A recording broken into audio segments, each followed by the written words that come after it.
यात्रियों की सुरक्षा से जुड़े नियमों की अनदेखी अब बस संचालकों पर भारी पड़ गई है। रीवा में आरटीओ विभाग ने बड़ी कार्यवाही करते हुए 9 स्लीपर बसों के रजिस्ट्रेशन को सस्पेंड कर दिया है।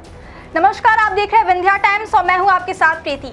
क्या आपको बोरवेल करवाना है लेकिन लोकल और सस्ते पाइप्स लगाकर हो गए हैं परेशान? तो अब आपके शहर में आया है न्यूट्रॉन 40 kg बोरवेल पाइप। दमदार क्वालिटी के साथ 10 साल की गारंटी, ज्यादा मजबूती और लंबी उम्र का वादा। तो अगली बार बोरवेल करवाएं, केसिंग पाइप सिर्फ न्यूट्रॉन 40 kg ही लगवाएं। आज की बड़ी खबर यात्रियों की सुरक्षा से जुड़ी हुई है, जहां नियमों की धज्जियां उड़ाने वाली स्लीपर बसों पर प्रशासन ने सख्त कदम उठाया है। रीवा आरटीओ द्वारा की गई इस कार्यवाही ने पूरे परिवहन सिस्टम में हड़कंप मचा दिया है। जांच के दौरान कई ऐसी गंभीर खामियां सामने आई जो सीधे यात्रियों की जान से खिलवाड़ कर रही थी। ये बसें सिर्फ रीवा जिले तक सीमित नहीं थी, बल्कि वाराणसी, नागपुर, प्रयागराज, इंदौर और रायपुर जैसे बड़े अंतर्राष्ट्रीय मार्गों पर लगातार चल रही थी। यानी रोजाना हजारों यात्री इन बसों में सफर कर रहे थे, बिना यह जाने कि उनकी सुरक्षा खतरे में है। यह जांच अभियान परिवहन आयुक्त मध्य प्रदेश ग्वालियर के निर्देश पर चलाया गया था और जब टीम ने बसों की जांच की तो जो सामने आया वह बेहद चौंकाने वाला था। सबसे बड़ी लापरवाही यह पाई गई कि कई बसों में फायर सेफ्टी सिस्टम ही नहीं था। यानी अगर बस में आग लग जाए तो यात्रियों को बचाने के लिए जरूरी उपकरण मौजूद ही नहीं थे। सोचिए, इतनी लंबी दूरी की स्लीपर बसें जिनमें लोग रात भर यात्रा करते, उनमें आग से बचाव के इंतजाम ही नहीं है। यह कितनी बड़ी लापरवाही है। इसके अलावा जांच में एक और गंभीर गड़बड़ी सामने आई है।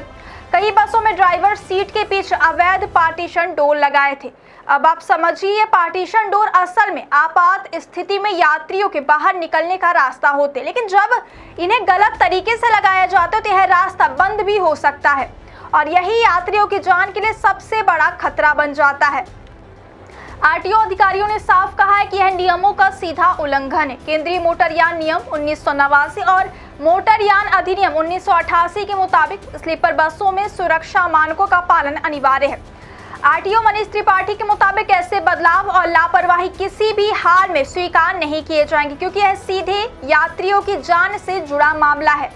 जांच में यह भी सामने आया कि जिन बसों पर कार्यवाही हुई है वे अलग अलग राज्यों में पंजीकृत थी। इनमें 4 बसें महाराष्ट्र की थी, एक तेलंगाना की, एक अरुणाचल प्रदेश की और 3 बसें मध्य प्रदेश के उज्जैन, आगरमालवा और देवास में रजिस्टर्ड थी। यानी साफ है कि यह समस्या किसी एक राज्य की नहीं बल्कि अंतर्राष्ट्रीय स्तर पर फैली हुई लापरवाही का हिस्सा है। आरटीओ ने सभी 9 बसों के रजिस्ट्रेशन तत्काल प्रभाव से सस्पेंड कर दी और इनके खिलाफ पंजीयन निरस्तीकरण की प्रक्रिया भी शुरू कर दी गई है। अब सवाल यह उठता है कि आखिर इतनी बड़ी लापरवाही कैसे चलती रही और यात्रियों की सुरक्षा को इतने लंबे समय तक नजरअंदाज क्यों किया गया। पिछले कुछ समय से देश भर में स्लीपर बसों में आग लगने और बड़े हादसों की घटनाएं सामने आई हैं। इन्हीं घटनाओं को देखते हुए प्रशासन ने यह विशेष जांच अभियान शुरू किया था। जांच का मकसद साफ था कि कोई भी बस बिना सुरक्षा मानकों की सड़कों पर ना चले और यात्रियों की जान से खिलवाड़ ना हो। आरटीओ विभाग ने स्पष्ट कर दिया है कि आगे भी यह कार्यवाही जारी रहेगी और जो भी बस संचालक नियमों का पालन नहीं करेगा उसके खिलाफ सख्त कदम उठाए जाएंगे। विभाग ने सभी बस ऑपरेटरों को निर्देश दिए हैं कि वे अपने वाहनों में फायर सेफ्टी उपकरण, इमरजेंसी एग्जिट और सभी जरूरी सुरक्षा मानकों को अनिवार्य रूप से पूरा करें, क्योंकि यात्रियों की सुरक्षित यात्रा ही प्रशासन की पहली प्राथमिकता है। रीवा में 9 स्लीपर बसों पर हुई यह कार्यवाही साफ संदेश देती है कि अब यात्रियों की सुरक्षा में किसी भी तरह का समझौता नहीं किया जाएगा। फायर सेफ्टी सिस्टम की कमी और अवैध पार्टीशन जैसे गंभीर नियम उल्लंघन यह दिखाते हैं कि लंबे समय से बस संचालन में लापरवाही चल रही थी।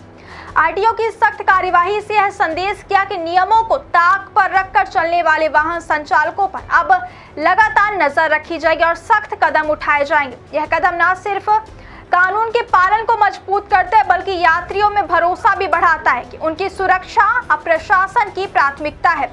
और आने वाले समय में उम्मीद है कि सभी बस ऑपरेटर नियमों का पालन करेंगे और सुरक्षित जिम्मेदार परिवहन व्यवस्था सुनिश्चित होगी। फिलहाल रीवा की इस कार्यवाही ने पूरे परिवहन विभाग में हलचल मचा दी और बस संचालकों के लिए यह एक बड़ा चेतावनी संदेश माना जा रहा है। इतना साफ है कि अब यात्रियों की सुरक्षा से समझौता करने वालों पर प्रशासन सख्ती से कार्यवाही करेगा और नियम तोड़ने वालों को किसी भी हालत में बख्शा नहीं जाएगा।